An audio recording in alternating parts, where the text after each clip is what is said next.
Item ಯಾವುದೇ ಇರಲಿ try ಮಾಡಿ ಆಚಿ ಚಿಕನ್ ಮಸಾಲಾ. ಮೈಸೂರಿನಲ್ಲಿ ಒಂದು ದುರಂತ ನಡೆದು ಹೋಗಿದೆ. ಒಣಗಿದ ದಾಸವಾಳದ ಹೂವನ್ನು ನುಂಗಿ 6.5 ತಿಂಗಳ ಮಗು ಮೃತಪಟ್ಟಂತಹ ಘಟನೆ ಹುಣಸೂರಿನಲ್ಲಿ ನಡೆದಿದೆ. ಒಣಗಿದ ದಾಸವಾಳದ ಹೂವನ್ನು ನುಂಗಿ ಮಗು ಸಾವನ್ನಪ್ಪಿದೆ. 6.5 ತಿಂಗಳ ಮಗು ಹುಣಸೂರು ತಾಲೂಕಿನ ದೊಡ್ಡ ಹೆಜ್ಜೂರು ಗ್ರಾಮದಲ್ಲಿ ನಡೆದಿರೋ ಘಟನೆ. ಹೊಸ್ಲಲ್ಲಿ ಇಟ್ಟಿರ್ತಾರಲ್ಲ ಹೂಗಳನ್ನು, ಆ ಮಗು ಏನು ಮಾಡಿಬಿಟ್ಟಿದೆ, ಅದನ್ನು ನುಂಗ್ಬಿಟ್ಟಿದೆ. ಕೈಯಲ್ಲಿ ಹಿಡ್ಕೊಂಡಿತ್ತಂತೆ. ಅಣ್ಣ ಕಿತ್ಕೊಳ್ಳೋಕೆ ಬರ್ತಾನೆ ಅಂತಂದ್ಬಿಟ್ಟು ಬಾಯಿಗೆ ಹಾಕೊಂಡ್ಬಿಟ್ಟಿದೆ. ಅದು ಒಣಗಿರುತ್ತಲ್ಲ, ಅನ್ನನಾಳ ಎಲ್ಲ ತುಂಬ ಚಿಕ್ಕದು. 6.5 ತಿಂಗಳ ಮಗು ಸ್ಟ್ರಕ್ ಆಗಿಬಿಟ್ಟಿದೆ. ಇಮಿಡಿಯೇಟಾಗಿ ಹಾಸ್ಪಿಟ್ಲಿಗೆ ಅಡ್ಮಿಟ್ ಮಾಡಿದ್ದಾರೆ. ಪಾಪ ನೋಡೋಕ್ಕಾಗಲ್ಲ ಹಾಸ್ಪಿಟ್ಲ್ ವಿಡಿಯೋ ನಿಜವಾಗ್ಲೂ ಕೂಡ.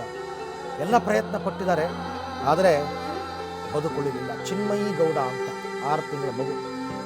ಒಣಗಿದ ದಾಸವಾಳದ ಹೂವು ಕೂಡ ಸಾವನ್ನು ತರಬಹುದು ಅನ್ನೋದಕ್ಕೆ ನೋಡಿ ಇದೊಂದು ಸಾಕ್ಷಿ. ರೈಟ್, ಈ ಬಗ್ಗೆ ಮತ್ತಷ್ಟು ಮಾಹಿತಿ ನನ್ನ ಕೊಲೀಗ್ KP ನಾಗರಾಜ್ ಅವರಿಂದ ಪಡ್ಕೊಳ್ಳೋಣ. KP, ಸಾವು ಎಲ್ಲಿ ಯಾರಿಗೆ ಹೇಗೆ ಬರುತ್ತೆ ಅಂತ ಅಂದಾಜೇ ಮಾಡೋಕ್ಕಾಗಲ್ಲ ಅನ್ನೋದಕ್ಕೆ ಇದೊಂದು ಸಾಕ್ಷಿ. ಡೀಟೇಲ್ಸ್ ಏನಿದೆ KP? ಬಹಳ ನೋವಿನ ವಿಚಾರ ಅರವಿಂದ್. ನಮಗೆ ಸುದ್ದಿ ಹೇಳ್ತಾ ಇರುವಂಥವ್ರಿಗೆ, ಸುದ್ದಿ ಮಾಡ್ತಾ ಇರುವಂಥವ್ರು ನಮಗೆ ಇಷ್ಟು ನೋವಾಗ್ತದೆ ಆ ಮಗು ಮುಖ ನೋಡಿದ್ರೆ.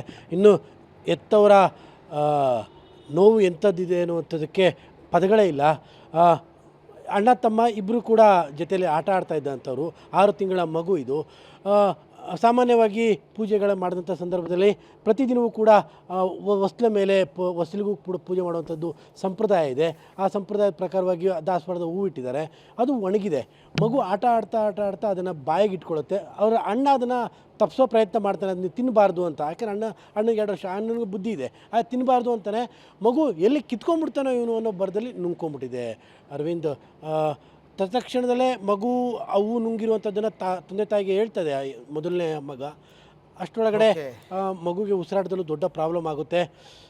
ಅಂತಿಮವಾಗಿ ಮಗು ಉಸಿರಾಟದಿಂದ ಮೃತಪಟ್ಟಿರುವಂಥದ್ದು. ನೀವಾಗಲೇ ಹೇಳಿದಂತೆ ಸಾವು ಹೇಗೆ ಬರುತ್ತೆ ಅಂತಲೇ ಗೊತ್ತಾಗಲ್ಲ.